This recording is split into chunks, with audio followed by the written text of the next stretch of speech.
आज एक ऐसा सुलगता हुआ केस आपके सामने है जो अपने आप में एक मिसाल है इंसान के अलग अलग मुखौटों की। पुलिस हमारी सुरक्षा के लिए होती है और अगर हमारे रक्षक के ऊपर ही हमला हो तो ऐसे केस में आम इंसान का बौखला जाना जायज है। एक पुलिस ऑफिसर की बड़ी बेदर्दी से जलाकर निर्मम हत्या कर दी गई थी। मानो कातिल ने पूरे पुलिस डिपार्टमेंट को चैलेंज किया था और इस ब्लैक हेडलाइंस ने न सिर्फ उत्तर प्रदेश पुलिस को बल्कि साथ ही साथ पूरे देश को हिलाकर रख दिया था।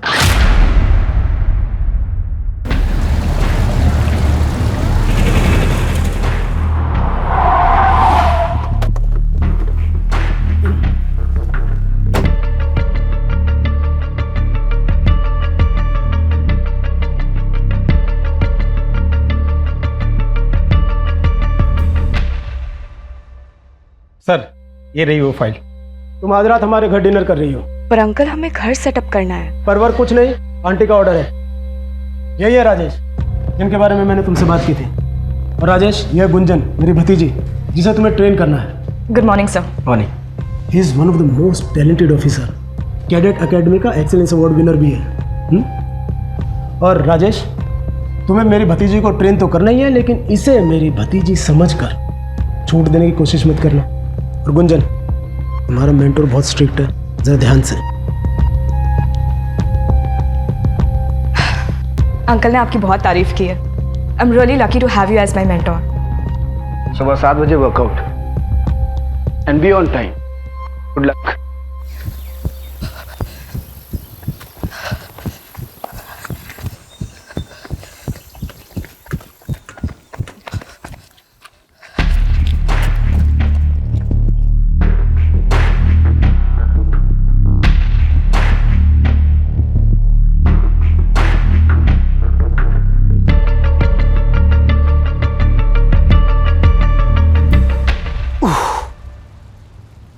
कितने राउंड? 1100। थक गई? No sir. अरे Shiv Prasad, good morning sir. Good morning. बच्चों को स्कूल छोड़ दिया? जी सर। और सपाटे मारो। अरे सर, हमसे नहीं हो पाएगा। बस ऐसे पेट लेके घूमती रहो। फिर बंदोबस्त के लिए तैयार हो? Yes sir. गुड।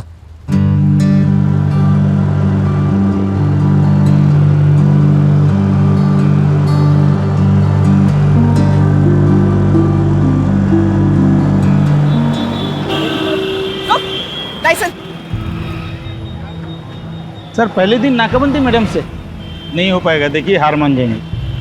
अगर आज ये हार मान गई तो आगे बड़ी ऑफिसर कैसे बनेगी? हेलो, रुको। लाइसेंस। मैडम, लाइसेंस घर पे है, आप भी घर जाओ। क्यों अपनी धूप में त्वचा खराब कर रही हो? त्वचा काली पड़ जाएगी। औरत से बात करने की तमीज सीख ले, वरना तेरे चेहरे का रंग बिगाड़ दूंगा मैं। लाइसेंस दिखा। चल।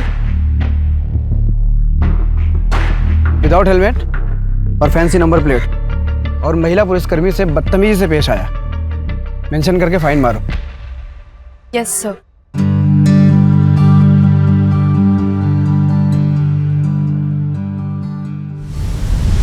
सर, आप इतना कॉन्फिडेंस लाते कहाँ से हैं? वर्दी से। बचपन में जब मैं अपने लो ना, खाना लो। बचपन में जब अपने पिताजी के साथ मैं खेत पे जाता था ना, तो हमारे खेत के पहले ना पुलिस चौकी पड़ती थी। तो वहाँ पे पुलिस वालों को देख के ना उनके साथ बनने का जुनून सवार हो गया मुझे। और फाइनली जब वर्दी मिली तो कॉन्फिडेंस भी आ गया। वाओ, बधाइयों से यहाँ तक का सफर। आपके पापा तो आप पे बहुत गर्व करते होंगे। करते हैं। एक्चुअली जब से मेरी डिवोर्स की बात चल रही है तब से वो मुझसे नाराज है। मैं अपने वाइफ से डिवोर्स ले रहा हूँ।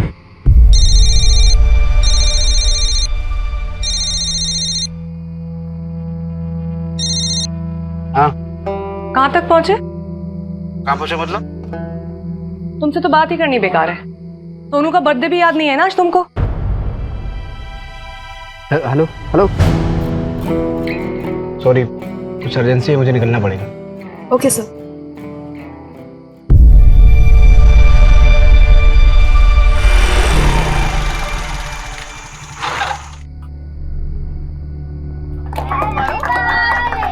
Happy birthday to you, happy birthday,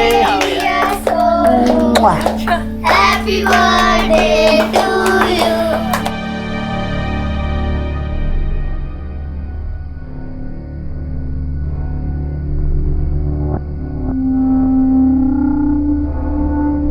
मुझे सुबह जल्दी उठना है।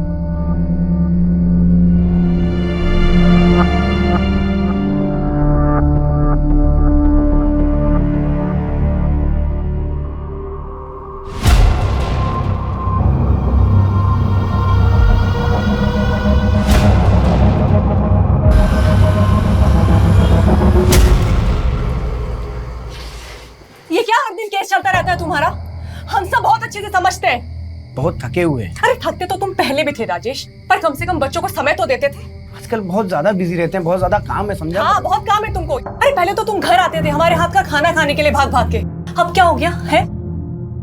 यार हमको तुमसे बहस नहीं करनी, हमको नींद आ रही, सुबह जल्दी उठना है, सो जाओ।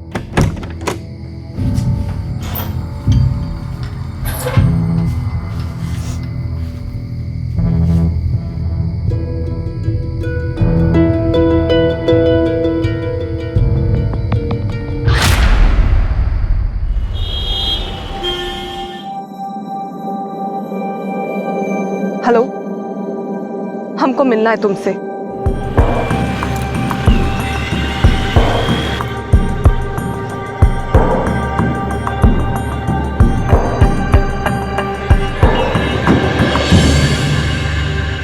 आपने जैसा कहा हम वैसा ही कर रहे हैं।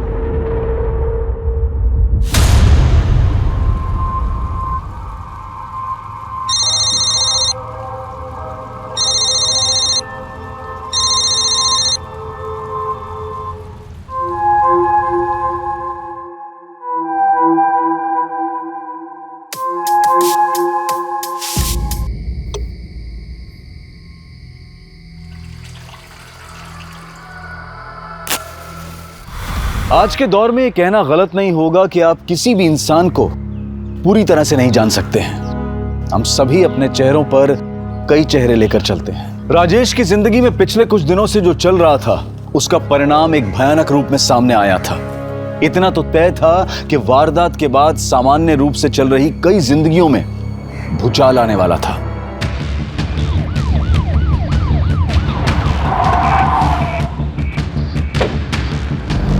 ये तो भी जिंदा है। उठाओ उठाओ, जल्दी उठाओ, हॉस्पिटल ले चलो सर।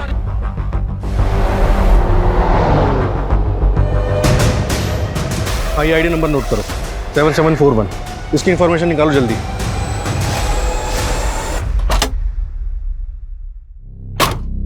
सर विक्टिम ने पुलिस की वर्दी पहनी हुई थी, ये आईडी कार्ड मिला, इसके जरिए हम उसके बारे में पता लगाने की कोशिश कर रहे हैं। सर बॉडी काफी जल चुकी, 90% से भी ज्यादा, काफी क्रिटिकल कंडीशन है। आसपास कुछ और बरामद हुआ, मोबाइल या पर्स वगैरह? नहीं सर, कुछ नहीं मिला। सुनसान इलाके में अकेला कर क्या रहा था? सर हो सकता है किसी केस पे काम कर रहा हो। अगर केस पे काम कर रहा होता तो लोकल पुलिस स्टेशन हमारी टीम को इन्फॉर्म करता। सड़क से इतना अंदर अकेले सुनसान इलाके में आने का रिस्क है। ऐसा करो, आसपास के 4-5 किलोमीटर के रेडियस में अच्छी तरह सर्च करो, कुछ ना कुछ जरूर मिलेगा। पुलिस वाले को जलाकर मारने की कोशिश हुई, मामला कुछ बड़ा ही हो। ओके सर, विक्टिम की आईडी कार्ड से पता चला है कि उसका नाम राजेश कुमार है, कुंदीनगर थाने में सब इंस्पेक्टर है। बाकी की डिटेल जानने के लिए थाने के इंस्पेक्टर सुनील त्यागी से बात करनी होगी।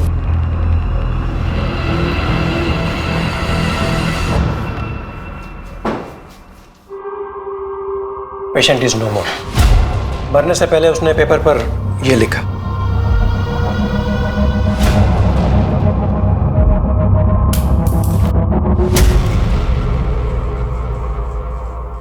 डॉक्टर, हमें बॉडी की ऑटोप्सी रिपोर्ट कितनी जल्दी मिल सकती है? ऑटोप्सी रिपोर्ट तैयार करने में हमें कम से कम 24 से 48 घंटे लगेंगे। राजेश के साथ ऐसा होना हमारे लिए काफ़ी शॉकिंग है। राजेश उस इलाके में किसी केस की इंक्वायरी के लिए गया था? केस? राजेश तो काफ़ी वक्त से सस्पेंडेड था, उस पर तो डिपार्टमेंटल इंक्वायरी चल रही थी। इंक्वायरी? जी हाँ। एक्चुअली हमारे एक ऑफिसर ने लक्की नाम के एक हिस्ट्री शीटर को गिरफ्तार किया था और उसके पास से 2 पिस्टल बरामद हुई थी। काफ़ी पूछताछ के बाद उसने कबूल किया कि वो पिस्टल उसे राजेश ने दिए थे। राजेश उस वक्त हमारे थाने का आर्म्स इंचार्ज था। ये लकी अभी भी आपकी कस्टडी में है? जी हाँ। अच्छा, ये आमला कौन है? राजेश की बीवी। देखिए जी, आपको क्या लगता है राजेश उस सुनसान इलाके में क्या करने गया होगा? हो सकता है उसे अपने केस के बारे में कोई क्लू मिला हो या किसी से मिलने गया हो। मैं पक्के तौर पर कुछ नहीं कह सकता। Excuse me. इस लकी से पूछताछ के लिए परमिशन निकलवाओ। और वो राजेश के घर का सर्च वारंट? गीता लेकर आ रही है सर। उत्तर प्रदेश के वाराणसी से, जहां एक पुलिस सब इंस्पेक्टर को जिंदा जलाकर मारने की कोशिश की गई है। सब इंस्पेक्टर का नाम राजेश कुमार है। हमारे संवाददाता हमारे साथ पल पल की रिपोर्ट शेयर कर रहे हैं। सर, हमें पता चला है कि सब इंस्पेक्टर राजेश कुमार को जिंदा जलाकर मारा गया है। पुलिस ने इस मामले में अब तक क्या कदम उठाए हैं? सर, क्या ये मामला पर्सनल दुश्मनी का है या इस मामले का लिंक किसी और बड़े मामले से है? देखिए, सब इंस्पेक्टर राजेश कुमार की हत्या हमारे डिपार्टमेंट पे भी शॉप, लेकिन मैं आपको एक चीज की गारंटी दे दूं कि हम मुजरिमों तक पहुंचने में कोई कसर नहीं छोड़ेंगे। प्लीज। राजेश की हत्या की वजह से मीडिया में बहुत बवाल है। हमारे अपने आदमी के साथ क्राइम हुआ है, इसलिए सबकी नजर इस पर। तो मुझे इस केस में जल्द से जल्द प्रोग्रेस चाहिए। गीता, क्राइम लोकेशन पर एक टीम के साथ जाओ, फिर से अच्छी तरह पूरी सर्च करो। सर। दुबे, राजेश की बीवी अमला से मिलो, उससे पूछताछ करो और उसके घर की तलाशी लो। Right sir. और हाँ, जब तक ये केस सॉल्व नहीं हो जाता है कोई ब्रेक नहीं लेगा। Is that clear? सर।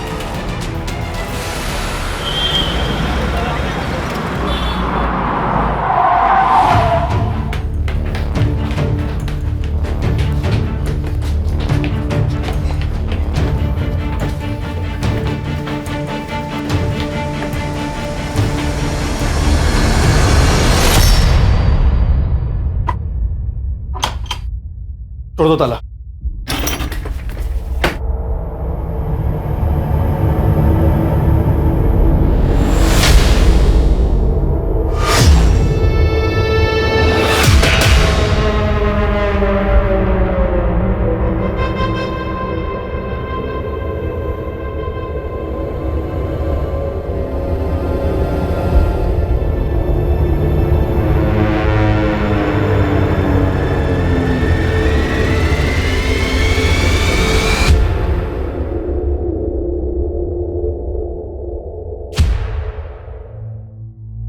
ये राजेश की बीवी आमला कहाँ है? सर, कहाँ है ये तो पता नहीं, लेकिन 6-7 दिन हुए यहाँ से गए हुए। बच्चों के साथ निकलते हुए देखा था। और हाँ सर, हाथ में सूटकेस भी था। बहुत गुस्से में थी।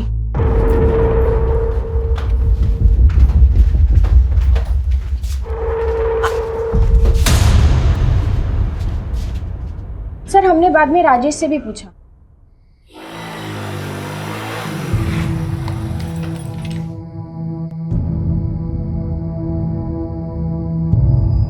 राजेश, आमला कहाँ गई है? वो हमारे गांव गई है, बदायूं। अचानक से? बताया नहीं उसने। सब ठीक तो है ना आप दोनों के बीच? हाँ, सब ठीक है। वो अचानक उसका जाने का प्लान बन गया ना, तो इसलिए शायद बताना भूल गई होगी। हमें थोड़ा अजीब तो लगा था, क्योंकि सर इससे पहले आमला कभी बदायूं नहीं गई। और वैसे भी सर, पति पत्नी में अगर झगड़ा होता है तो पत्नी मायके जाती है, ना कि ससुराल। उनके बीच झगड़े किस बात पे होते थे? झगड़े होते तो थे, लेकिन किस बात पर होते थे वो हमें नहीं पता।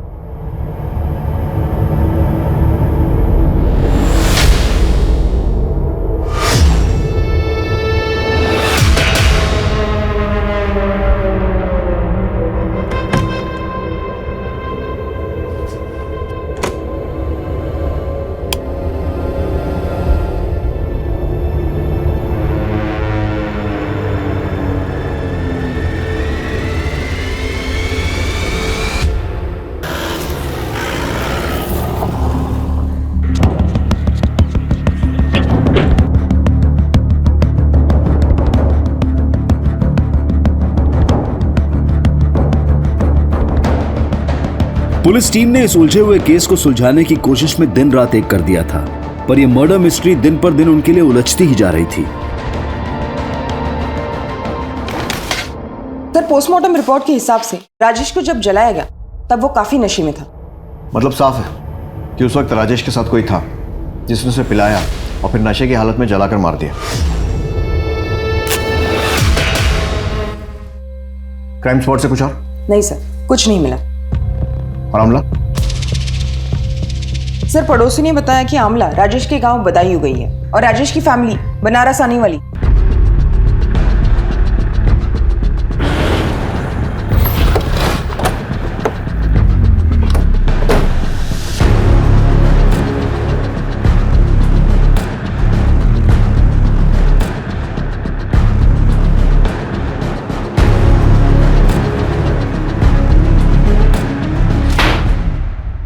इंस्पेक्टर राजेश कुमार को मारने के लिए किसको भेजा? क्या बोल रहे हैं सर आप? ये देख सर, ये एक्टिंग कहीं और जाकर दिखाना। तेरी पूरी हिस्ट्री है हमारे पास, तो सीधे सीधे बता कि तेरे किस आदमी ने राजेश को मारा है। सर वो सब हमें कुछ नहीं पता है, हमें बस इतना पता है कि राजेश ने हमें 2 गन दिए थे और वो सब मैं पहले ही बता चुका हूँ। सोचने का मौका दे रहा हूं, सच सच बता दे, नहीं तो अपने तरीके से उगलवा लेंगे। दुबे, अपने सोर्सेस को इसके लोगों की कुंडली निकालने में लगा दो। Right sir. Sir Rajesh sir बहुत मेहनती और फिट रहने वाले लोगों में से थे। यहाँ तक कि बड़े साहब ने भी अपनी भतीजी गुंजन मैडम को उनसे ट्रेनिंग लेने को कहा था। वो हमारे बेस्ट ऑफिसर थे सर, पर जब से ये इंक्वायरी चल रहा था वो बहुत ज़्यादा परेशान रहने लगे थे, काफ़ी ड्रिंक भी करने लगे थे। किसके कहने पे हमारा नाम खराब करने की कोशिश की तूने? किसके कहने पे हमारा नाम खराब करने की कोशिश की तूने? बोल बेटा, एक बात कान खोल के सुन ले, सच का पता तो हम लगा के रहेंगे।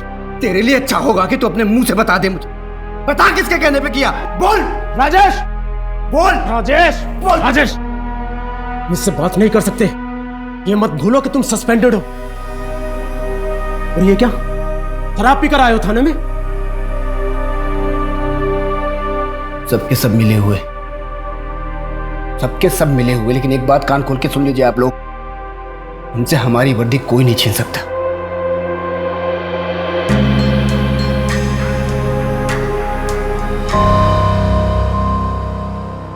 अच्छा, राजेश की थाने में बाकी सब लोगों के साथ कैसी बनती थी?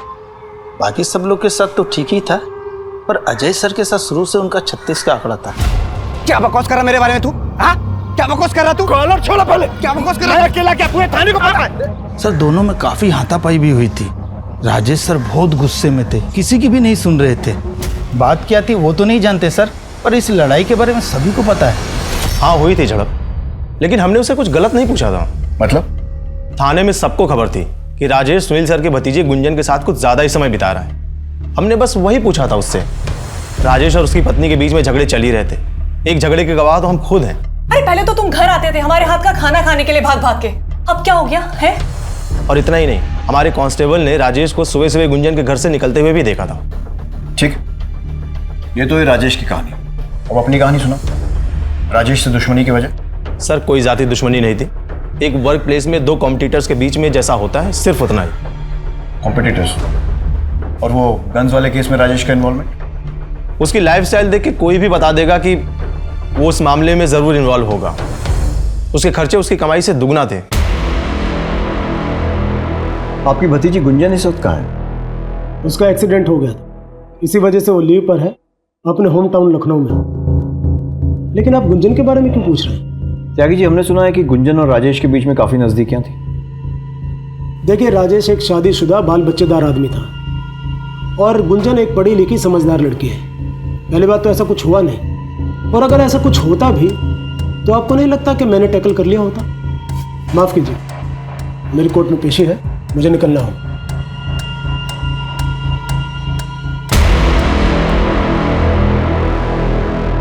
जैसे जैसे इन्वेस्टिगेशन आगे बढ़ रही थी, नए नए खुलासे हो रहे थे। एक पुलिस ऑफिसर की जिंदगी में वर्दी और ओहदे के अलावा कई केसेस की उलझनें भी होती हैं, और कई बार उन उलझनों का असर जाती जिंदगी पर पड़ता है और कई बार जाती जिंदगी का असर काम पर। राजेश मर्डर केस की अब तक की तहकीकात में दोनों ही पहलू बहुत उलझे हुए मिल रहे थे और ये केस अब बहुत बड़ा हो गया था।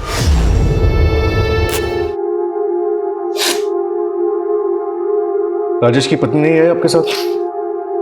सर सुनने में तो आया था कि वो आजकल यही बनारस में। बनारस में? लेकिन हमें तो पता चला है कि वो पिछले हफ्ते बदायूं चली गई थी। ये क्या बात कर रहे हैं सर? 6 महीने हो गए जब से डिवोर्स की बात चल रही है। वो बोला यहाँ बदायूं क्या करने आएगी साहब? 6 महीने? लेकिन 1 महीने पहले तो राजेश ने अपने बेटे का बर्थडे सेलिब्रेट किया था। सर राजेश का कोई बेटा नहीं, उसकी एक बेटी है। यही है ना राजेश का परिवार? नहीं साहब, ये राजेश का परिवार नहीं है।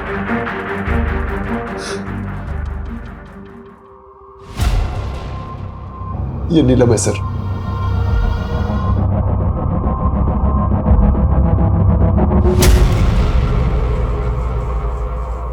तो क्या नीलम दूसरी औरत के बारे में सही कह रही थी।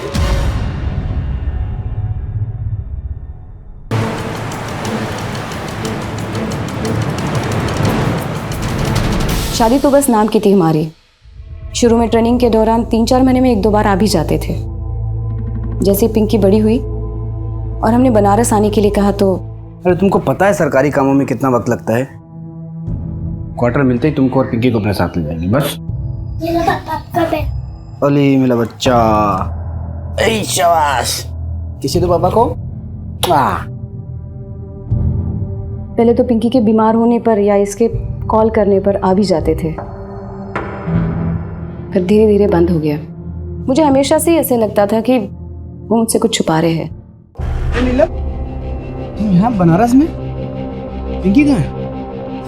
मासी की है ललनपुर में। अभी तो हम बहुत बिजी हैं, तुम चलो हम शाम को मिलने मासी के घर आते हैं।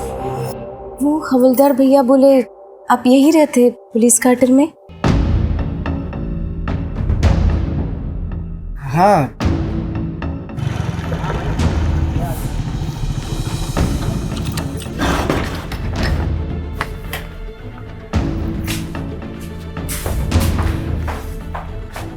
आपने बताया नहीं कि आपको पुलिस क्वार्टर मिला है?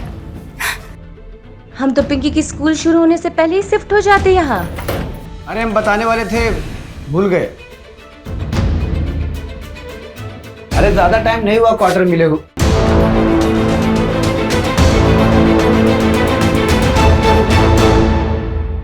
उस दिन हमारा बहुत झगड़ा हुआ, यहाँ तक कि हमने बहुत जिद भी की वहां रहने के लिए, पर उन्होंने हमें समझाकर गांव भेज दिया। कुछ दिनों बाद तंग आकर हमने उन्हें जब डिवोर्स की बात की तो वो झट से मान गए। यहाँ तक कि जब हमारे पापा भी उन्हें समझाने के लिए गए, बात करने के लिए गए तो जब राजेश कुछ भी नहीं था तब हमने नीलम का रिश्ता किया था उससे। आज जब राजेश की सरकारी नौकरी लग गई है तो हमारी बेटी को छोड़ देने की बात कर रहा है। वो बेटा रहना नहीं चाहता उसके साथ, तो कैसे जबरदस्ती करे? समझिए, आप समझिए ना उसे। मेरी बेटी नीलम का क्या होगा, पिंकी का क्या होगा? यूं सबको मजदार में छोड़ देना कहाँ की समझदारी है भला?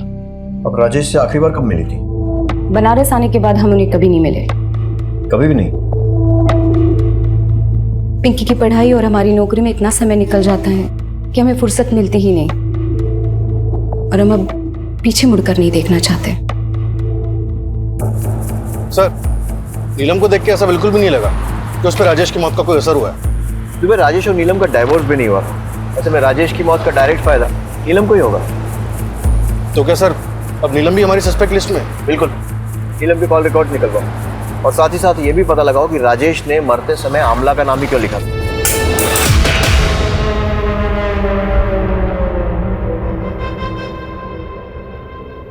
कहते हैं कि हर इंसान के कितने मुखौटे होते हैं ये वो खुद भी नहीं जानता।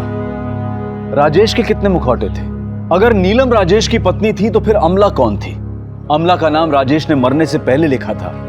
क्या वो कोई क्लू था, या फिर राजेश को अमला की चिंता थी, या वो अपने कातिल की तरफ इशारा कर रहा था?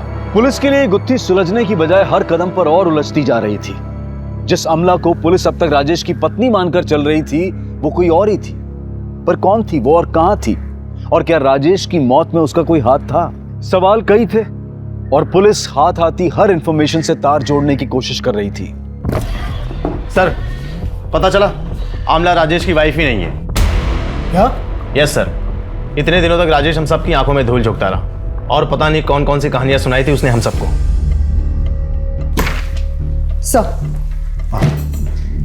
सर हर सीसीटीवी फुटेज चेक किया लेकिन राजेश का कहीं पर भी कोई फुटेज नहीं मिला। जिस भी व्हीकल पर डाउट होता है सर्च करो। राजेश किसी ना किसी जरिए से किसी साधन से वहां पहुंचा हो। आसपास वालों से भी पूछताछ जारी रखो। और सर एक खबरी से ये भी पता चला है कि लक्की के घर कुंती नगर थाने से कोई पैसे भेजता था। गीता, तुम लकी के घर जाओ। सर, हमने आमला और उसके बच्चों के बारे में पूछताछ की। आमला के बच्चे जिस स्कूल में पढ़ते हैं वहाँ पे पिता की जगह राजेश का नाम नहीं, किसी संजय गोयल का नाम है। इस संजय गोयल के बारे में भी पता किया। ये किसी बैंक में काम करता है। उसे थाने तुरंत बुलाया है।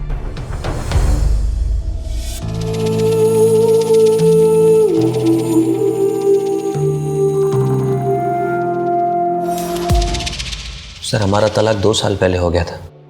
आमला का हमारी माँ के प्रति व्यवहार बिल्कुल अच्छा नहीं था। हमने बहुत कोशिश की बदलने की कि सब कुछ ठीक हो जाए, लेकिन वो नहीं बदली। बहुत जिद्दी है। आमला, तुम्हें किसी भी चीज की जरूरत हो, कोई भी हेल्प चाहिए तो मुझे बेझिझक बोलना। झिझक? झिझक कैसी? तलाक के बाद तो ये हमारा हक है। बस तुम पैसे टाइम से भिजवा दिया करना। अम्मा की दवाइयों का बहाना लगा लगा के ना हर बार की तरह कटौती मत करना, वरना हम नहीं फिर कोर्ट बात करेगी तुमसे, समझे? हम अक्सर आमला से और अपने बच्चों से मिलने उसके घर जाते थे, और एक दिन मम्मी कहाँ है तुम्हारी? मम्मी अंदर है। अच्छा, क्या मजा नहीं आ रहा? मैं भी तो सुनूं। मैं नजदीक का बताता हूँ। ऐसे नहीं आती नजदीक। बहुत दिनों से कुछ गिफ्ट नहीं लेकर आए।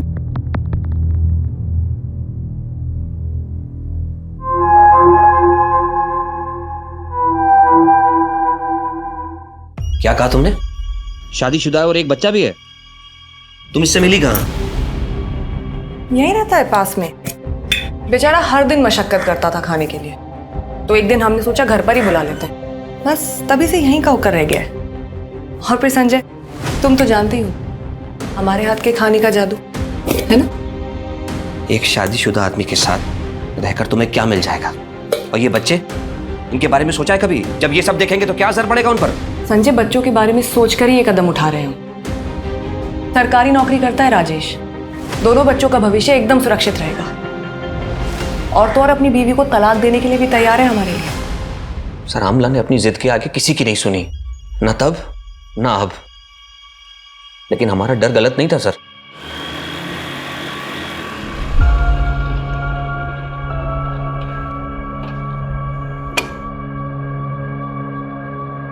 क्या हुआ आमला? मुझे क्यों बुलाया?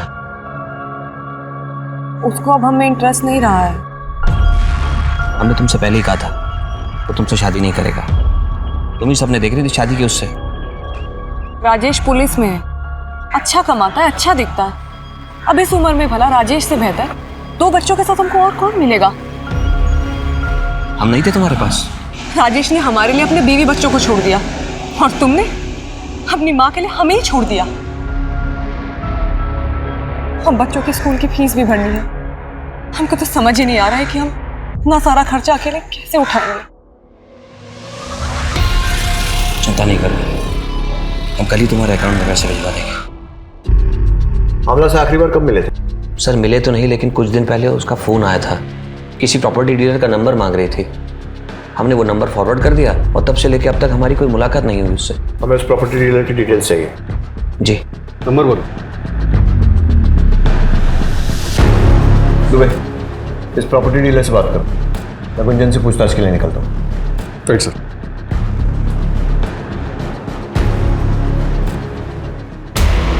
बहुत गूंज सुन रहे हैं आपके नाम की गुंजन जी। अब आपकी जबान से सुनना चाहते हैं, उस दिन यानी 10 अक्टूबर को कहाँ थी आप? सर, हम ड्यूटी पे थे, आप चाहे तो चेक कर सकते हैं। लोग राजेश और आपके बारे में क्या क्या बातें कर रहे हैं ये तो आपको मालूम ही होगा, तो डिटेल में शुरू से बताइए। हमारा राजेश सर के मर्डर के केस के साथ कोई लेना देना नहीं है। लेकिन राजेश से तो है, और आपको लोगों ने राजेश से मिलते हुए तब भी देखा है जब वो अपनी ड्यूटी से सस्पेंडेड था। वो हमारे मेंटोर थे, हम बुरे वक्त में उनसे मिल भी नहीं सकते। बिल्कुल मिल सकते हैं। फिर तो राजेश के मरने के बाद हॉस्पिटल आकर उसको देखना और हमसे बात करने का समय भी निकाल सकते हैं। देखिए सर, हम राजेश सर को बहुत मानते थे, वो हमें ट्रेन कर रहे थे और हम इमोशनली भी काफी कनेक्टेड थे। और जब हमारा एक्सीडेंट हुआ तब अंकल ने बोला कि मैंने भैया को फ़ोन कर दिया है, वो बस पहुंचने ही वाले होंगे, तुम उनके साथ घर चले जाओ, तुम्हें अच्छा लगेगा। क्या राजेश की मौत का उसके केस से कोई लेना देना हो सकता है? राजेश सर हमेशा कहा करते थे कि उन्हें कोई फंसा रहा है, पर अंकल का कहना था कि राजेश सर अच्छे इंसान नहीं है। मैंने समझाया था ना तुम्हें, राजेश अच्छा इंसान नहीं है, मत पड़ो उसके चक्कर में। देखा क्या सच्चाई है उसकी। अब जैसा मैं कहूँ वैसा करो। तुम्हारे और राजेश के बीच में जो कुछ था उसे भूल जाओ, खामा बदनामी होगी। कुछ दिन बाद मैं तुम्हारा ट्रांसफर किसी दूसरी जगह कर दूंगा, तुम वहां से अपनी जिंदगी की नई शुरुआत करना। अब तो ऐसी हालत हो गई है कि किसी पे भी भरोसा करने की हिम्मत नहीं होती।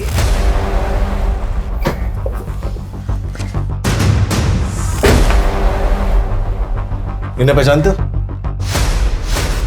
मैंने तो कुछ दिन पहले ही मकान किराए पे दिलाया था। एड्रेस क्या है? लिख के दो।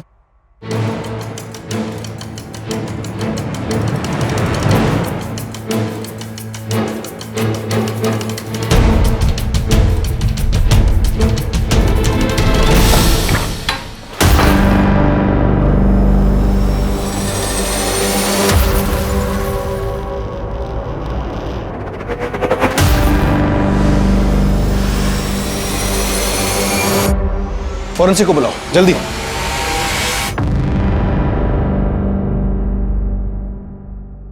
सर, ये आमला के घर पे कुछ तो बड़ा कांड हुआ है, आप प्लीज जल्दी आइए।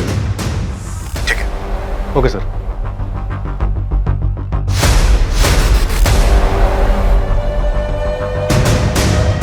दस अक्टूबर की रात को क्या आपने इस आदमी को यहाँ आते जाते देखा?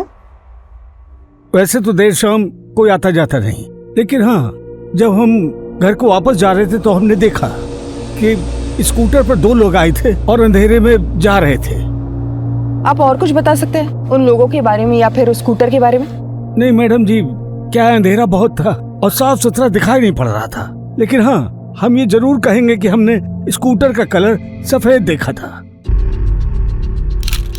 सर, आमला ने राजेश को यहाँ जख्मी किया और उसके बाद उसकी बॉडी को जला दिया। पोस्टमार्टम में किसी भी जख्म का जिक्र नहीं है, लेकिन एक क्राइम सीन देखकर लगता है कि अकेले आमला का काम तो नहीं हो सकता। जरूर कोई ना कोई था जो उसकी मदद कर रहा था।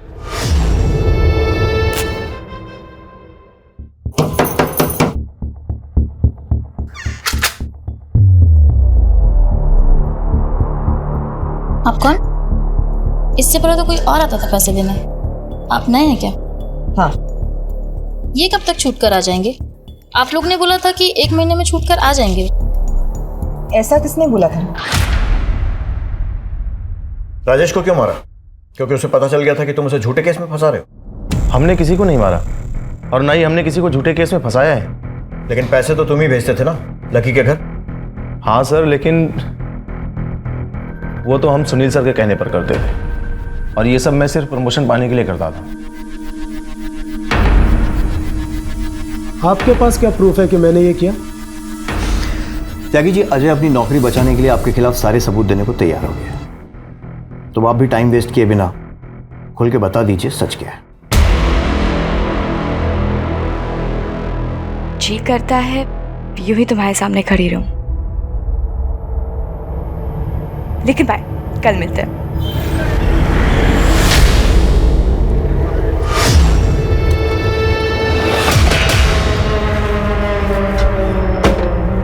तुम्हें उसे जो सिखाना था तुमने सिखा दिया।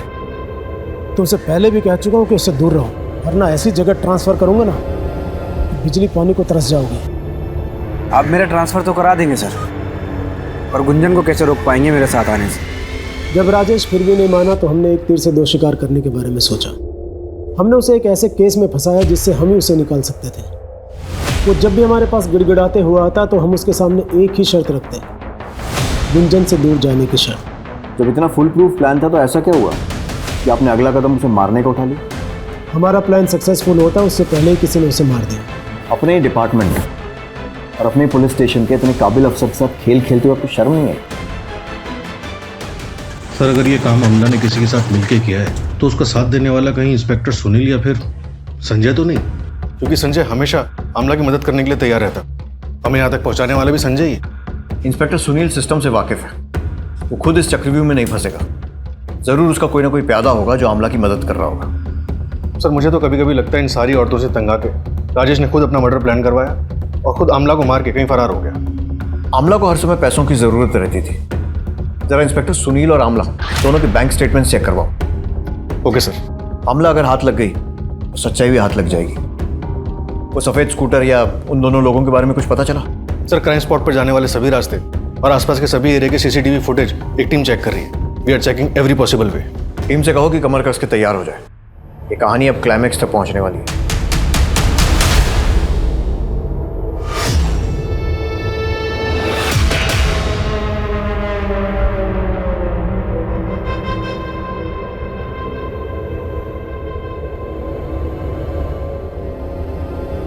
बहू, बच्ची को लेकर तुम घर आ जाओ। घर? कौन सा घर? हमने तो काफी पहले ही छोड़कर आ जाना चाहिए था।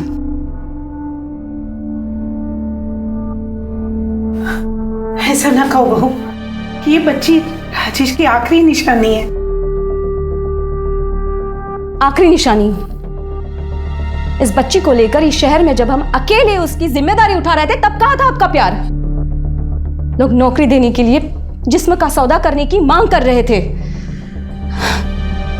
एक अकेली औरत का इज्जत से रहना कितना मुश्किल होता है आप नहीं जानते। बेहतर है कि आप यहां से चले जाइए। पुलिस ने अपनी तहकीकात में कोई कसर नहीं छोड़ी थी। आए दिन कुछ नए खुलासे हो रहे थे। कभी ऐसा लगता था कि राजेश की हत्या में कोई प्रोफेशनल एंगल है और कभी ऐसा लगता था कि पर्सनल। केस घूमते घूमते एक चक्रव्यूह का रूप ले चुका था और ऐसे में पुलिस को एक और झटका मिला और इस चक्रव्यूह की गति को दुगना कर गया।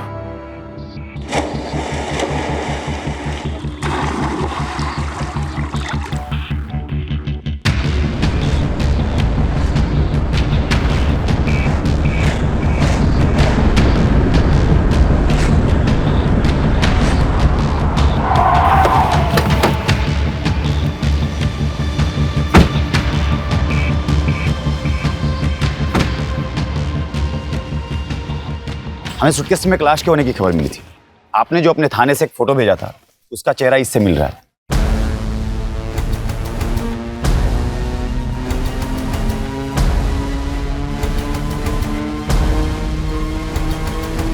दुबई इस केस ने तो सीधा यू टर्न ले लिया। जिस अमला को अब तक हम संभवतः दोषी मान रहे थे वो तो खुद विक्टिम निकली। दीपक नगर के आसपास का पूरा एरिया छान मारो, एक एक से पूछताछ करो। इतने बड़े सूटकेस में डेड बॉडी ले जाई गई है, किसी ना किसी ने कुछ तो देखा होगा। Right sir. सर मुझे तो बच्चों की चिंता हो रही है, कहीं उनके साथ कुछ बुरा ना हुआ।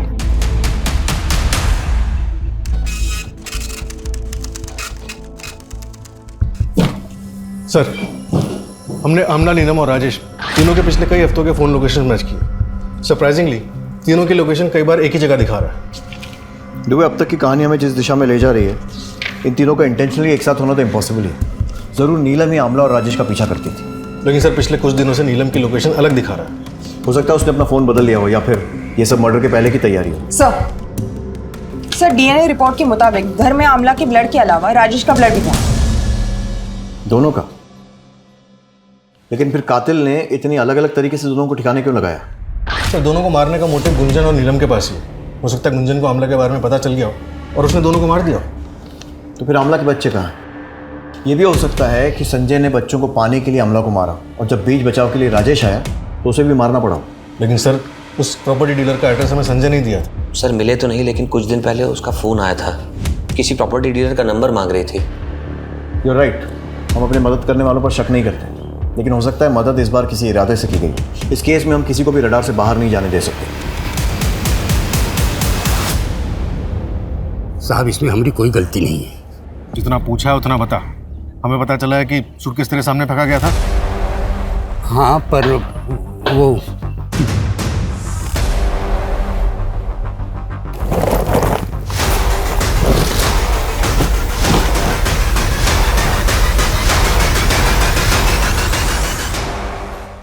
ये बता कि जिसने सूटकेस फेंका था उसे पहचान सकता है? हाँ पहचान सकता हूँ साहब, वो आप ही लोग में से थे। मतलब कि वो पुलिस वाले थे और उन्होंने ही पानी में सूटकेस फेंका था।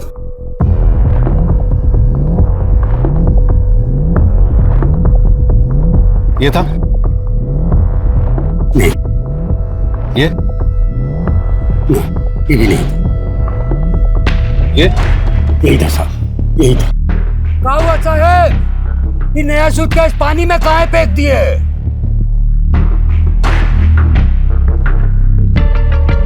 धार्मिक किताबें थी, दीमक लग गई थी तो सोचे रोड पे फेंके तो पाप चढ़ेगा ना, इसलिए पानी में फेंक दिए। राजेश ने आमला को मारा तो फिर राजेश को किसने मारा होगा? चल क्या रहा है? सर पोस्टमार्टम रिपोर्ट से साबित होता है कि राजेश की मौत आमला की मौत के 5-6 घंटे के बाद हुई थी। सर एक सीसीटीवी फुटेज में हमें उस व्हाइट स्कूटर पर 2 लोग दिखाई दिए, लेकिन वो फुटेज इतनी क्लियर नहीं है। सर ये देखिए, फिर हमें ये एमके रोड का फुटेज मिला है जिसमें इस व्हाइट स्कूटर का नंबर साफ दिखाई दे रहा है और जिसके नाम पर रजिस्टर्ड है उसका पता चल गया है। तुम्हारे मोबाइल की लोकेशन उसी जगह मिली है या राजेश जली हुई हालत में मिला था?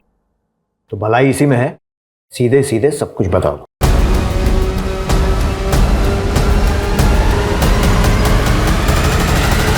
तुम्हें कैसे पता था कि राजेश उस रात वहीं मिलेगा? हम बहुत दिन से उसका पीछा कर रहे थे सर, और उस दिन तुमने अगर हमसे शादी नहीं की ना तो हम जाके सबको सच्चाई बता देंगे। अरे केस तो तुम्हारे ऊपर पहले ही चल रहा है और तुम्हारी नौकरी भी 100% जाएगी। जान से मारे। फिर थोड़ी देर बाद राजेश दोनों बच्चों को घर से लेके बाहर गया और वापस आते हुए उसकी कार में एक सूटकेस लेके आया। लगभग 1-1.5 घंटे के बाद वो वही सूटकेस लेके दोबारा घर से बाहर गया।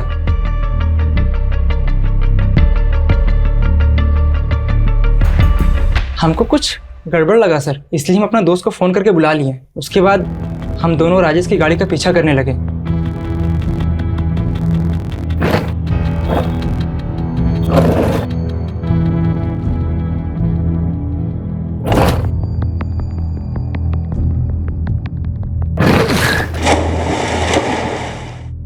वो किसी का नहीं था सर, वो अपने फायदे के लिए किसी को भी छोड़ सकता था, किसी को भी मार सकता था। मेरी दीदी को भी इसने बहुत परेशान किया था सर। वो जब भी घर वापस आती थी ना सर, सिर्फ रोते हुए आती थी। हम उसको अपनी दीदी की जिंदगी बर्बाद करने का सजा दिए हैं सर।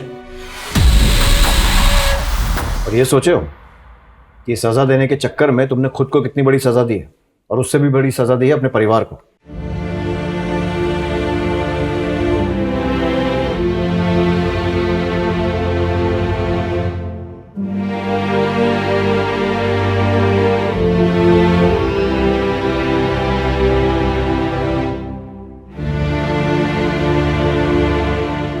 कहते हैं कि एक साथ दो नावों में सफर करना खतरे से खाली नहीं होता, लेकिन राजेश और अमला दोनों ही ये सफर कर रहे थे। बल्कि राजेश की जिंदगी तो 3 तरफ से उलझी हुई थी। मुखौटे लगाकर इंसान कुछ समय के लिए खुश तो हो सकता है, दूसरों को भी खुश कर सकता है, लेकिन ये खुशी लंबी नहीं चलती है।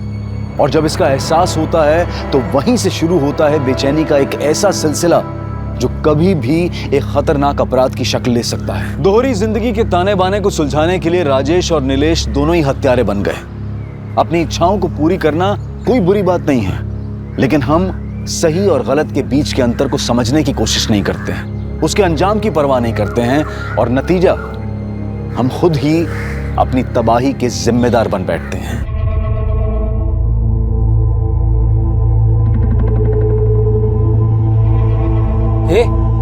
वो देख,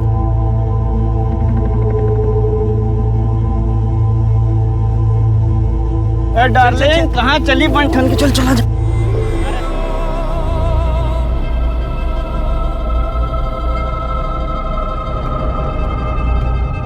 ये जो 500 मीटर की सड़क है ना, मेरी बेटी के लिए बुरा सपना सा है।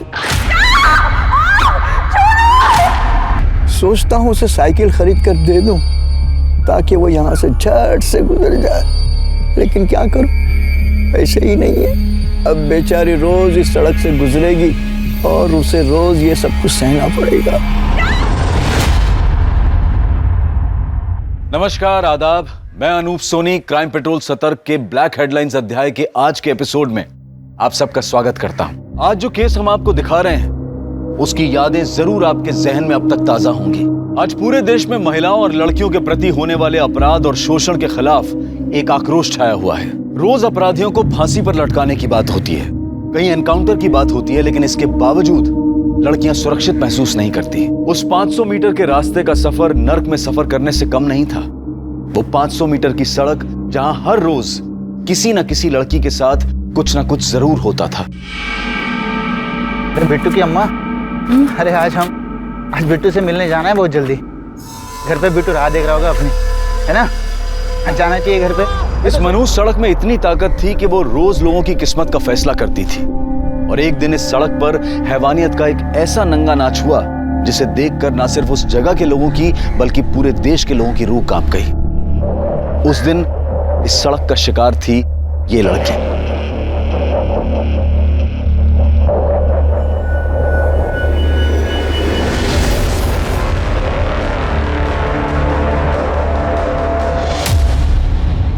आज हम आपको इस लड़की की कहानी सुनाने जा रहे हैं। क्या हुआ था इस लड़की के साथ, और आखिर इस 500 मीटर के खौफ के पीछे की असली ताकत क्या थी?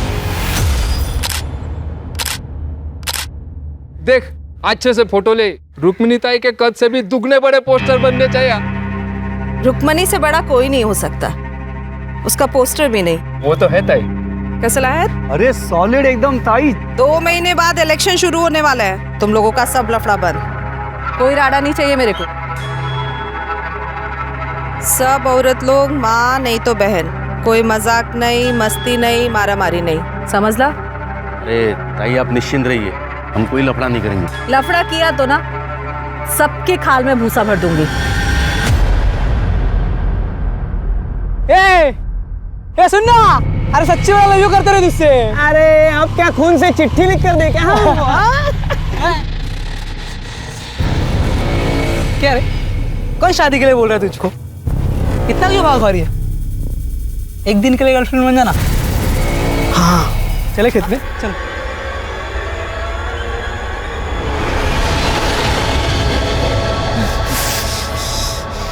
छोड़ेंगे नहीं इसको।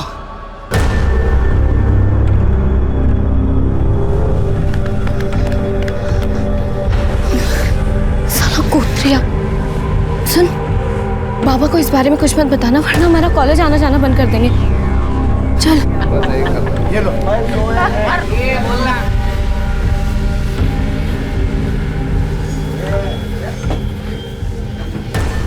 यहाँ क्या कर रही तू?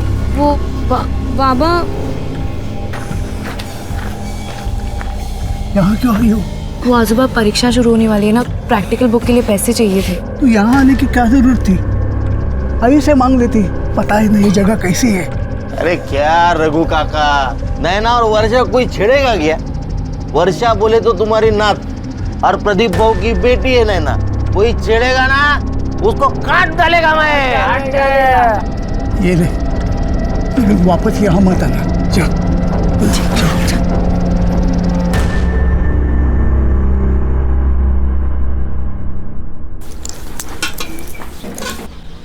आजूबा ये बाकी के पैसे अपने पास रख ले बेटा, और देख फिर कभी दुकान पर मत आना। जी आजूबा। हाँ तो दारू की दुकान खोल के क्यों रखी है? इसके बाबा तो चले गए आप ही की दारू पी पी के, लेकिन अभी तक बात समझ में नहीं आई आपके। तो करूँ क्या? दुकान बंद कर लूं और कटोरा हाथ में लेके सड़क पर निकल पड़ूं? अरे पैसे कहाँ से आएंगे? आग लगे ऐसे पैसों को।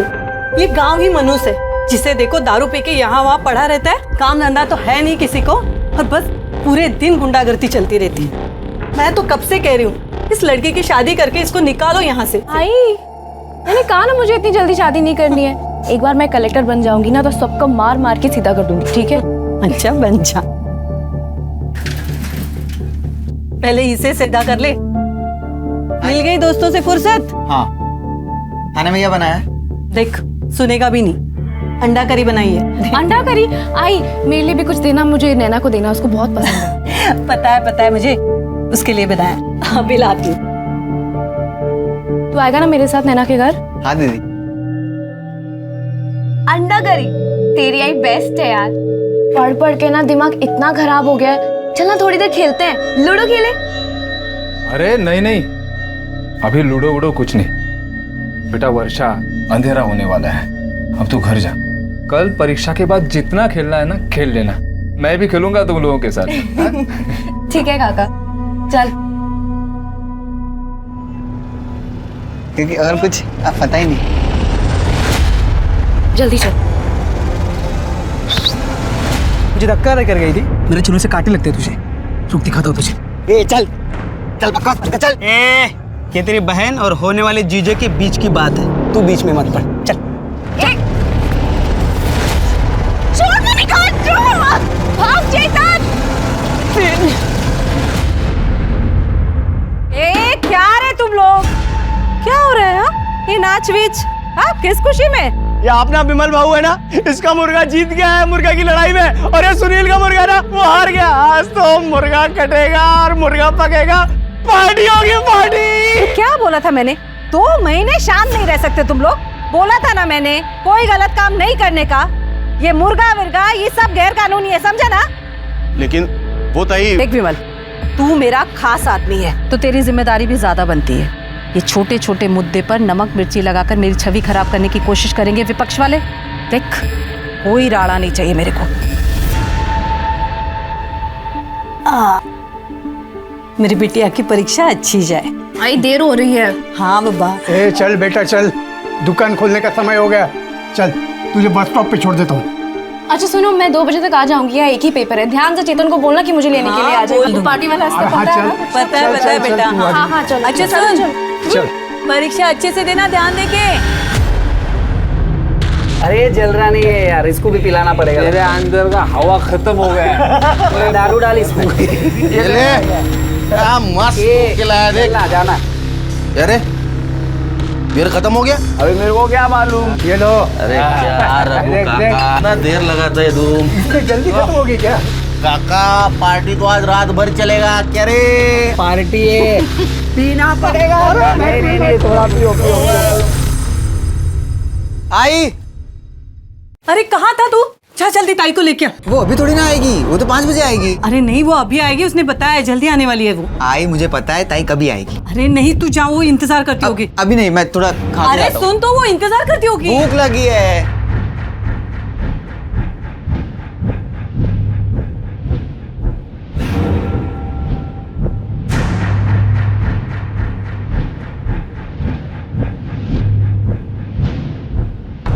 चेतन बेटा जाना जल्दी से। माँ खाने देना, बहुत भूख लगी है। अरे वो इंतजार करती होगी कभी से, जाना। क्या नहीं? अरे उसका आज एक ही पेपर है, 2 बजे आने वाली है वो स्टॉप पे। हाँ। एक ही पेपर है? हाँ। ऐसे पहले बताना चाहिए ना। अभी से बता रही हूँ, जल्दी जा करके।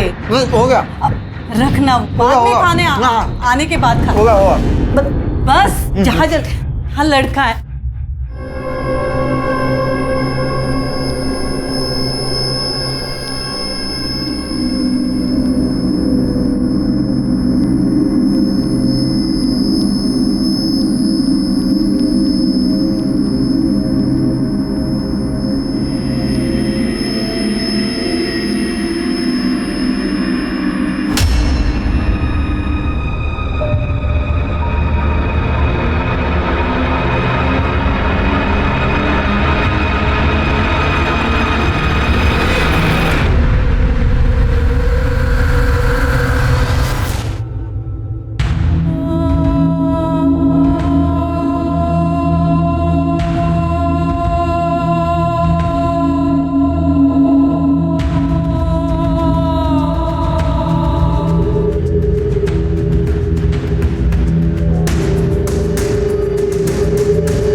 काका, ताई आई नहीं अब तक? आई तो थी, घर पे गई है। काका, मैं घर जा रही हूँ, अगर चेतन आए उसको बोल देना। घर? लेकिन मैं उधर से आया, मुझे तो दिखी नहीं। कहाँ चली गई?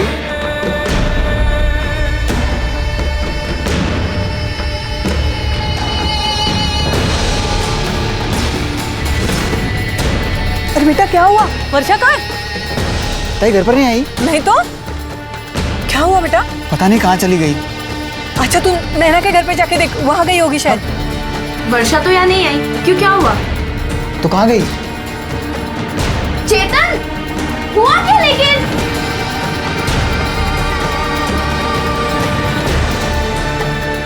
आ जाओ। ताई यहाँ से घर के लिए निकली थी क्या?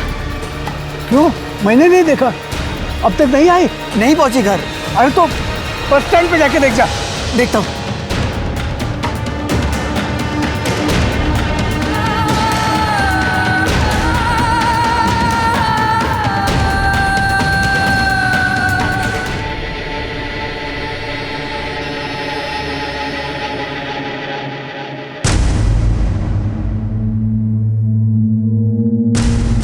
कुछ भी कर, लेकिन मेरी बच्ची को ढूंढ के लेके आ कहीं से भी। अरे हम ढूंढने जा रहे हैं उसे, कुछ नहीं हुआ वर्षा को। मैं रुक्मिणी दा से कह दूंगा। चलो। क्या हुआ क्या? पता नहीं, वर्षा कहाँ चली गई। अरे ऐसे कैसे? चलो ढूंढते हैं उसे, चलो। वर्षा, वर्षा, वर्षा, वर्षा, वर्षा मिली वर्षा? नहीं, नहीं मिली। नहीं मिली वर्षा। वर्षा, वर्षा, वर्षा, वर्षा, वर्षा ताई वर्षा वर्षा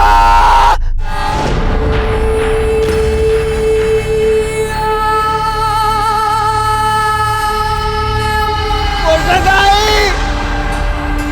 वर्षा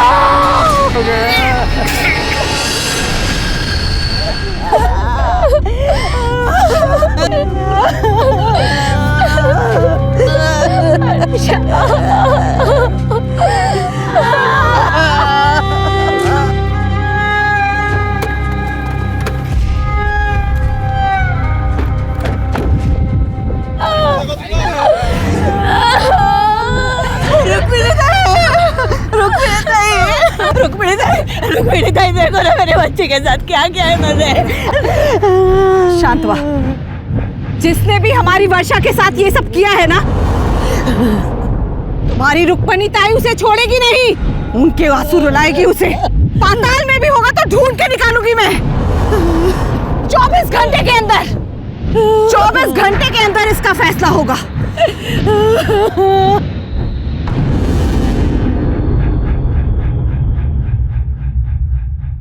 इंस्पेक्टर, हमारा आदमी नहीं है। ताई पर लगता तो हमारा ही आदमी है। कहा ना मैंने कि हमारा आदमी नहीं है। समझ में नहीं आया तुझे? तू किसी को भी बंद कर, किसी को भी उसे बंद कर, फांसी पे लटका या मार डाल, कुछ भी कर, पर इन सब में मेरे आदमी का नाम आया ना, ठीक नहीं होगा।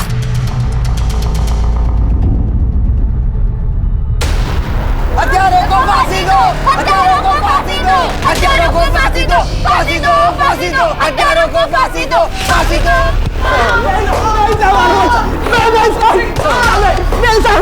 सालो, लड़की के साथ रेप करते हो? खून किया ना उसका? झूठ बोल रहे हो? वहाँ बस स्टॉप पर देखा तुम दोनों को उस नींबू पानी वाले ने। चलो चलो भागो यहाँ से। साहब हम दोनों सच बोल रहे, साहब हमने कुछ भी नहीं किया। हत्यारों को फांसी दो, फांसी दो, फांसी दो, हत्यारों को फांसी दो, फांसी दो, फांसी दो, हत्यारों को फांसी दो, फांसी दो, फांसी दो, हत्यारों को फांसी दो, फांसी दो, फांसी दो। वर्षा की बहुत ही निर्मम तरीके से हत्या हुई थी और इस बात को स्थानीय प्रशासन ने दबाने की पूरी कोशिश की थी, लेकिन सरकारी डिपार्टमेंट्स में ये बात फैल गई थी और आला अफसरों को खबर लगते ही उन्होंने चुनाव के समय किसी भी तरह के तनाव से बचने के लिए इस केस को क्राइम ब्रांच को सौंप दिया। सर, इस केस की जितनी भी डिटेल्स मुझे मिली है, अगर उनकी माने तो ये केस बहुत ही सेंसिटिव है। सिर्फ सेंसिटिव नहीं शिरके, इनह्यूमन भी है। एक इंसान ऐसा जानवर जैसा बर्ताव कैसे कर सकता है?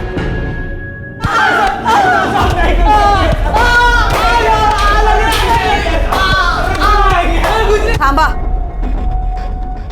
इन लोगों पर कितना टाइम बर्बाद करेगा तू? इनका फैसला मैं अभी कर देती हूँ। चल चल चल चल। साहब रुकिए इन्हें, बाहर भीड़ मारेगी लड़कों को। अरे इन्हें भीड़ के हवाले नहीं किया तो ताई हमें मार देगी। चलो। हत्यारों को फांसी दो, फांसी दो, फांसी दो, हत्यारों को फांसी दो, फांसी दो, फांसी दो। शांत रह। इन दोनों गुनहगारों को हम सब मिलकर सजा देंगे। इन दोनों को मैं अपने हाथों से मारकर वर्षा को न्याय दिलवाऊंगी।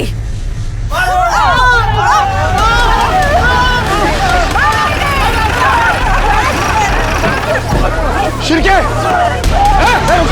जाओ बाजू, चल। इनको सजा देने का काम कानून करेगा। पाप किया है इन लोगों ने, सजा तो मिलनी ही चाहिए। इन्हें सजा कानून देगा। यहाँ का कानून भी मैं हूँ और सरकार भी मैं। आमदार हूँ मैं यहाँ की। आमदार हो या मुख्यमंत्री, कानून से बढ़कर कोई नहीं होता। इन्हें किसी ने हाथ लगाने की कोशिश की तो इसके साथ उसको भी जेल में बंद कर दूंगा, फिर कोई भी क्यों ना हो। तुम लोगों ने इंसानियत तो नहीं दिखाई, लेकिन जो हैवानियत दिखाई है उससे तो जानवर भी डर जाएंगे। साहब हमने कुछ नहीं किया साहब। झूठ मत बोल। उस दिन बस स्टॉप के ऊपर ठेले वाले ने देखा था तुम्हें वर्षा के साथ। साहब हम उस दिन वर्षा के पीछे गए थे।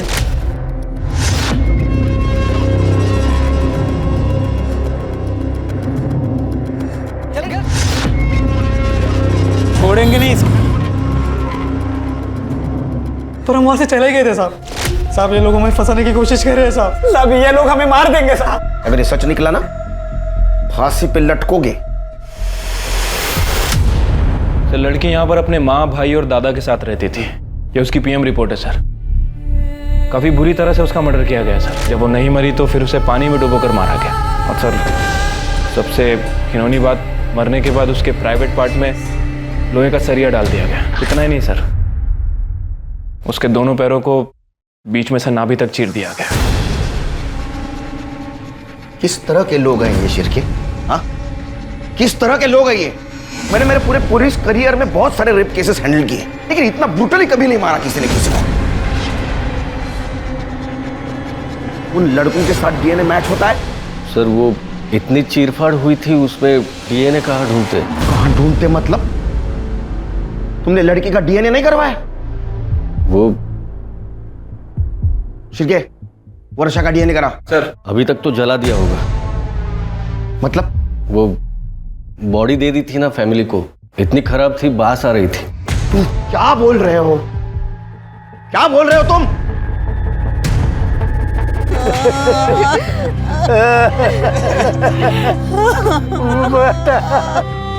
मैंने कहा ना मुझे इतनी जल्दी शादी नहीं करनी है। एक बार मैं कलेक्टर बन जाऊंगी ना तो सबको मार मार के सीधा कर दूंगी, ठीक है?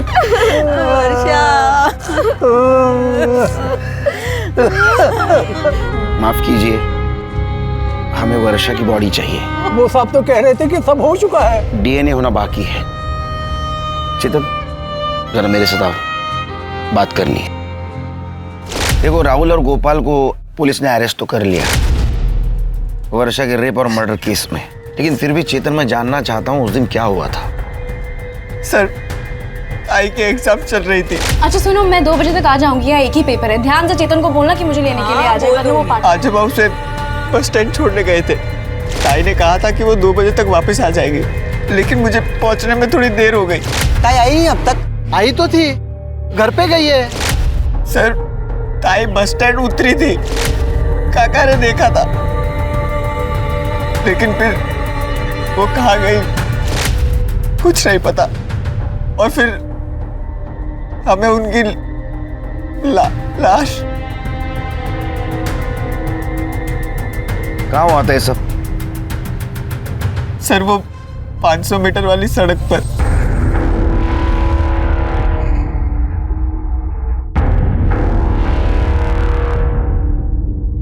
सर यहाँ इसी रास्ते से ताहिर उस कॉलेज से आ जा करती थी।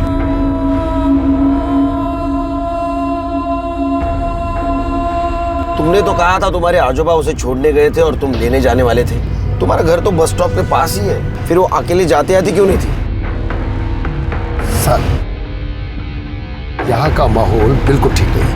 मतलब इस 500 मीटर के बीचों बीच रुक्मणी ताई का पार्टी ऑफिस है और पूरे रास्ते में रुक्मणी ताई के आदमी लोग, गुंडे लोग दारू पीकर पड़े रहते। कुछ कहता नहीं? शायद कोई कुछ कहता है तो चाकू मार देते हैं। तो पुलिस वाले क्या करते हो?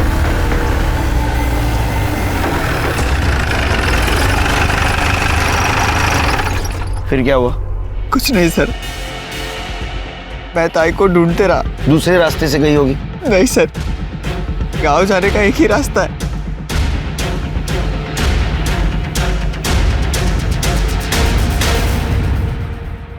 शिरके, रास्ता तो एकदम सुनसान दिखता है। अगर यहाँ कुछ होता तो चेतन को जरूर दिखता। वो क्या है? सर वो फैक्ट्री है, बहुत दिन से बंद पड़ी है। चलो।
उस दिन इस एरिया से गुजर रहे थे, कुछ नोटिस किया?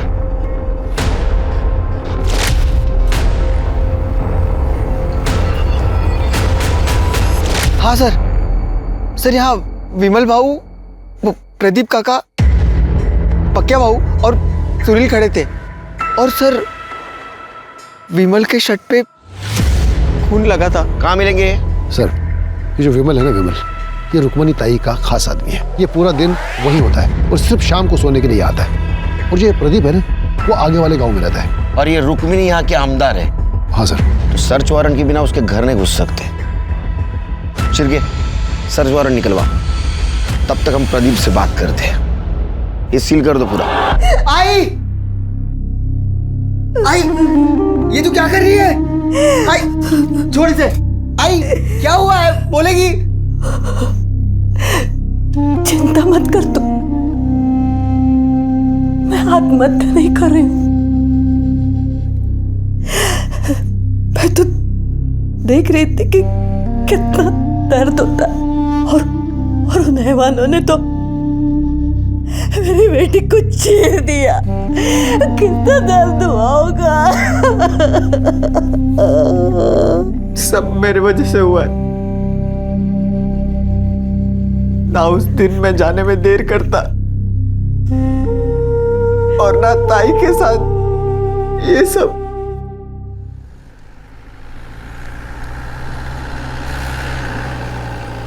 वो चेतन कह रहा था कि उस दिन तुम लोग वहां थे और विमल के कपड़ों पे खून के दाग थे। खून तो लगा था, वो विमल भाऊ का मुर्गा जीता था ना उस दिन, तो वहीं पर मुर्गा कटा था। वो विमल भाऊ ने खुद काटा था ना, तो उसका खून लगा था साहब। हम लोग वहीं पे खाना भी बनाए थे, दारू भी पिए थे साहब। और फिर बाद में पता चला कि वर्षा लापता है, तो पूरी रात हम लोग ढूंढे थे उसको और फिर सुबह उसकी लाश मिली साहब। विमल के कमरे में भी हमें खून मिला। हाँ बोल तो रहा हूँ ना साहब, वो मुर्गा कटा था ना, उसका खून लगा था साहब। और आप भी कहाँ उस चेतन की बातों में आ रहे हैं साहब। वो वैसे ही वो विमल भाऊ पे गुस्सा है। क्यों? वो रुक क्यों मारा इसको? लड़की छेड़ता है दादा, उठा उसको। अरे खड़ा हो। लड़की छेड़ने का ना है साहब, उसी का गुस्सा निकाल रहा हूँ।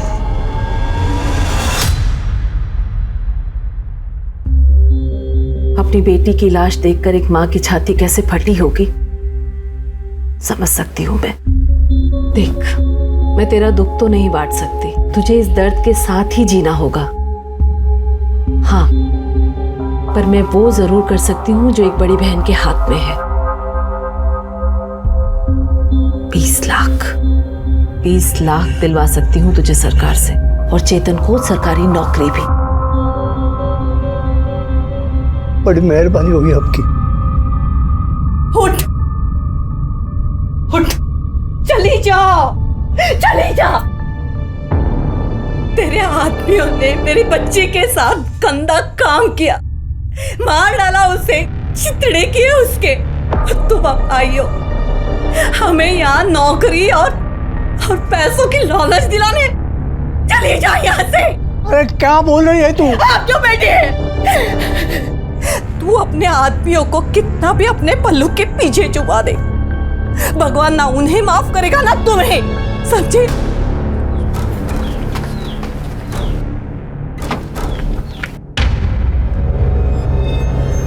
ये सब जो कुछ भी हुआ है ना, सब आपकी वजह से हुआ है। आपने अपने गुंडे लोगों को इतनी छूट दे दी कि उसने मेरे दोस्त के साथ, उनको उनके किए की सजा जरूर मिलेगी। तू दिलाएगी? दूध के दांत निकले हैं तेरे। चला।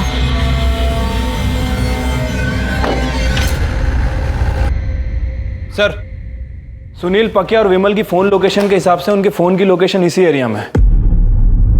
Sir, I am sure Rukmani के घर में ही होंगे। मुझे भी लगता है। सर्च वारंट का क्या हुआ? अरे बराबर है।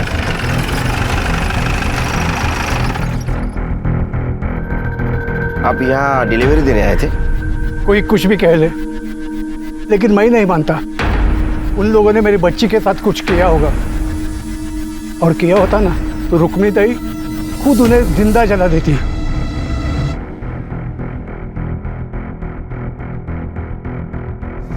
रुकिए। कहाँ? सर्च वारंट है हमारे पास। वो अंदर नहीं जाएगा। चल सर, अंदर नहीं जा सकते। काय करते तुम्ही? थांबा साहेब, सर्च वारंट लेकर आए हैं और तुम लोग रोक रहे हो? पागल है क्या? जाइए सर, सर्च कर लीजिए पूरा घर, कोना कोना।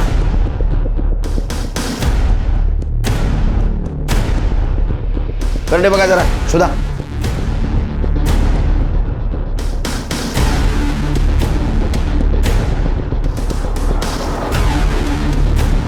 कुछ मिला क्या? नहीं सर।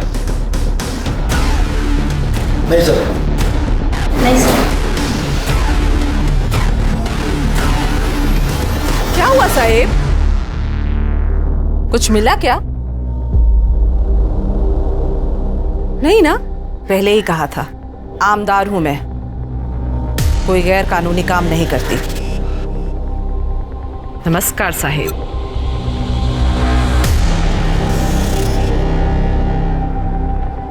ये विमल यहाँ नहीं तो कहाँ होगा? यार और हो गए बैठे बैठे, कब तक सड़ना पड़ेगा सारा यहाँ पे? अरे टेंशन नहीं लेने का, ताई बंदोबस्त करती है ना। क्या ताई मदद करेगा है? देखना वो पीछे के दरवाजे पे कौन है। हाँ देखता हूँ।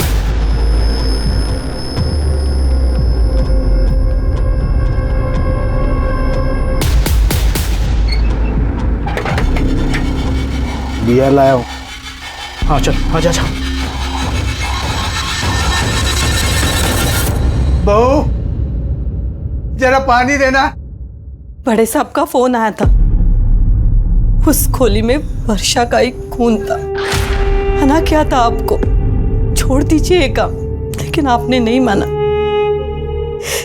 देखिए अब आप ही के दुकान से दारू खरीद कर उन्होंने पी और आप ही के पोती का ये हाल कर दिया।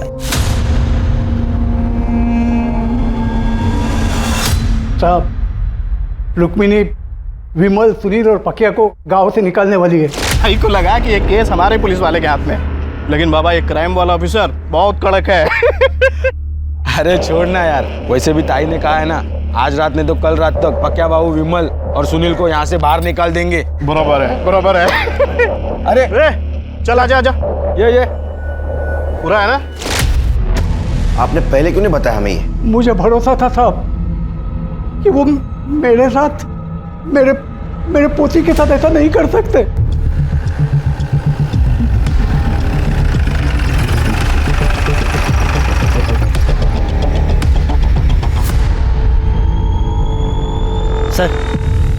सर पक्की खबर मिली है, विमल, पक्की और सुनील यहीं छुपे हैं। फिर के पीछे से जाओ, कड़े माय हो रही है।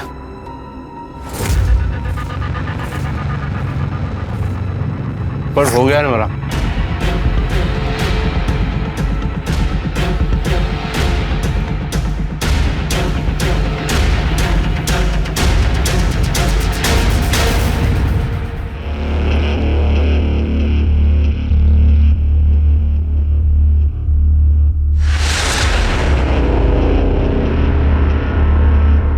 बे भाग रहे हैं।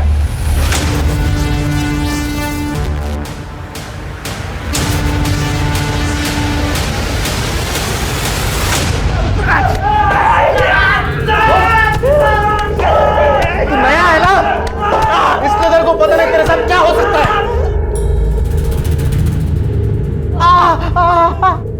क्या हो सकता है मेरे साथ? क्या हो सकता है?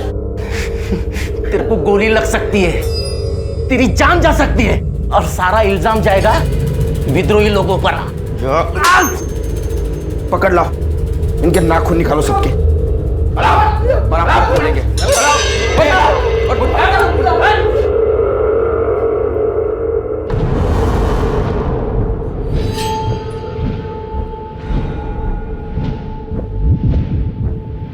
नहीं बोलेगा? नहीं साहब, नहीं साहब, साहब साहब साहब सुनिए ना साहब, साहब नहीं बता दो साहब। बोल।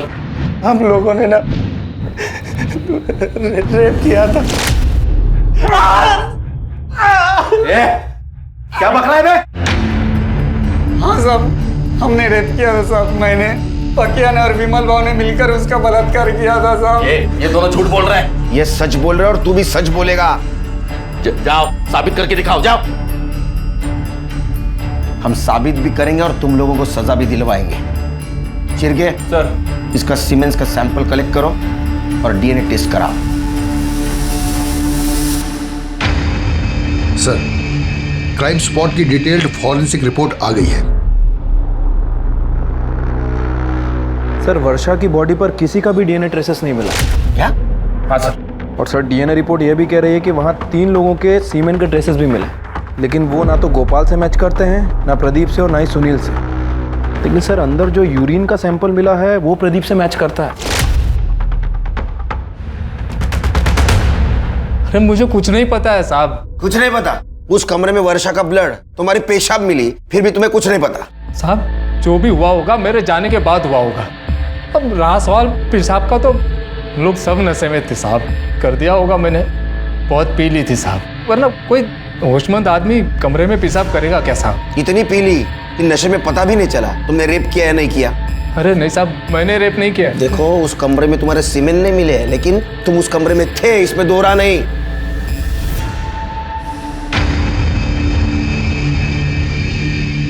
ए इंस्पेक्टर, किधर है मेरे आदमी?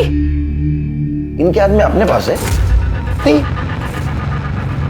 साला शाड़ा बनता है ना तू। मैं जानती हूँ कि मेरे आदमी इधर ही है। तो ढूंढो, पुलिस स्टेशन में ढूंढो। सुनो, कोना कोना ढूंढना।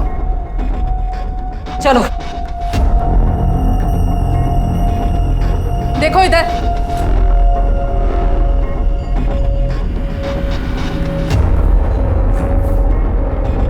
मिला क्या? नहीं ताई।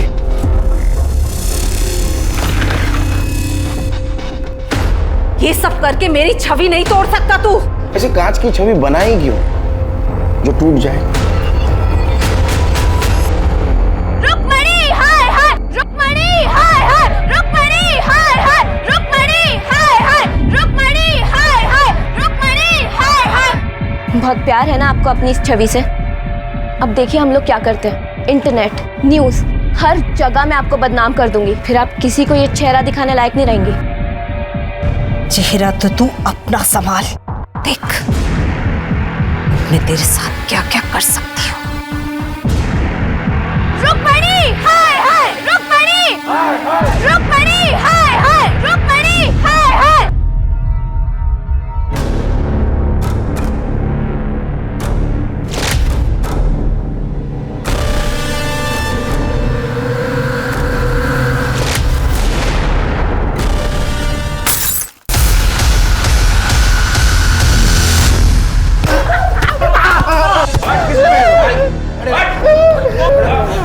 किसने भेजा था? नहीं बताओगे? एसिड फेंकने आए थे ना? फिर क्या? एसिड लो इनके मुंह पे।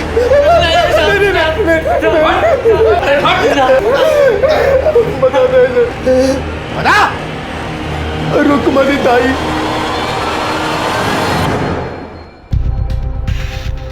तू मेरा कुछ नहीं बिगाड़ पाएगा ऑफिसर। देखते हैं। चलो चलो। ताकत का नशा और ओहदे का घमंड इंसान के सर चढ़ जाता है और वो इतना मतलबी हो जाता है कि सही और गलत में फर्क नहीं कर पाता, जैसा कि रुक्मणी देवी के साथ हुआ। ये केस सिर्फ उस गांव, उस शहर ही नहीं बल्कि पूरे देश की नजरों में आ चुका था। हर जगह इस केस के बारे में बात हो रही थी, क्योंकि दिल्ली रेप केस के बाद ये दूसरा वैसा ही भयानक केस था। बल्कि सवाल ये था कि इस पीड़ित लड़की को न्याय मिलेगा या नहीं। मैंने कभी नहीं सोचा था कि रुक्मिणी ताई मेरी बेटी पर एसिड फेंकवाएगी। अरे तुमने कभी रिश्ते का लिहाज नहीं किया तो रुक्मिणी ताई भला क्यों करती? जिस वक्त वर्षा का मर्डर हुआ उस वक्त तुम वहां थे ना?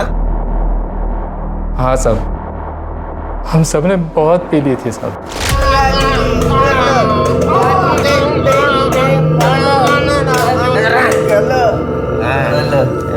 ए भाव, किसी को उठा देना भाव, और फिर सुहागरात मनाएंगे ना भाव। भाव सुहागरात मनाएगा क्या? एक दे, मैं देख क्या दे।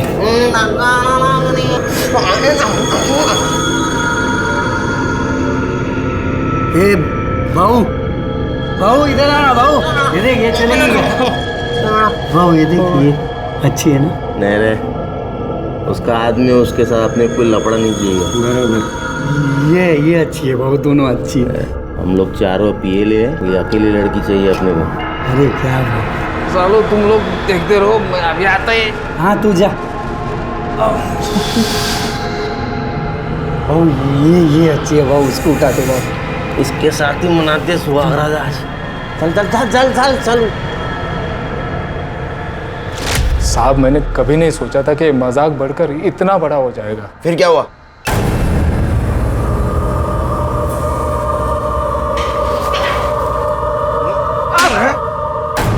तेरे को ऐसे करते हो शर्म नहीं तेरे को?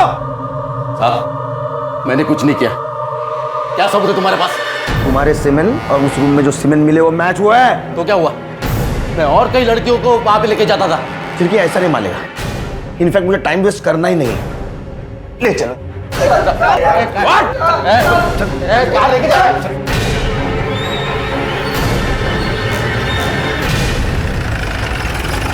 चल लेके बाहर। लाइन में खड़े रहो। लाइन में खड़े। ज्यादा समझाएगा हमको? हम लोग भागेंगे ना, ठोक देगा हमें ये। वैसा भी ठोकूंगा मैं तेरे को। हाँ रुक में नहीं था तेरे को छोड़ेंगे ना। उसको नहीं छोड़ेंगे हम, जेल में बंद है वो। भाग। चल भाग। भाग चल भाग।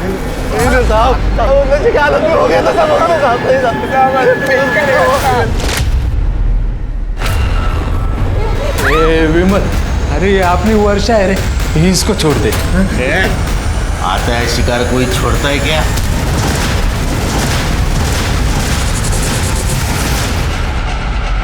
बे, वो लड़की को वहां से उठाना पड़ेगा। वो चेतन ने हमें यहाँ देख लिया है। ये तुम लोगों को जो करना है ना वो करो, मैं अब तुम लोगों का साथ नहीं देने वाला।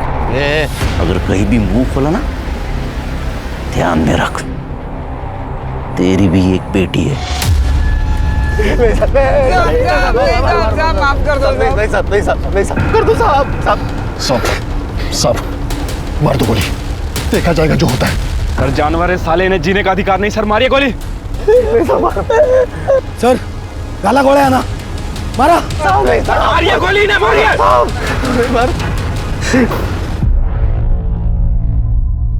जी तो चाहता है तुम्हें गोली मार दूं, लेकिन साला कानून को हाथ में लेकर उसका अपमान नहीं करना चाहता मैं। लेकिन ऐसा हाल करूंगा ना तुम्हारा, देखो फांसी की सजा तो दिलवा के रहूंगा तुमको।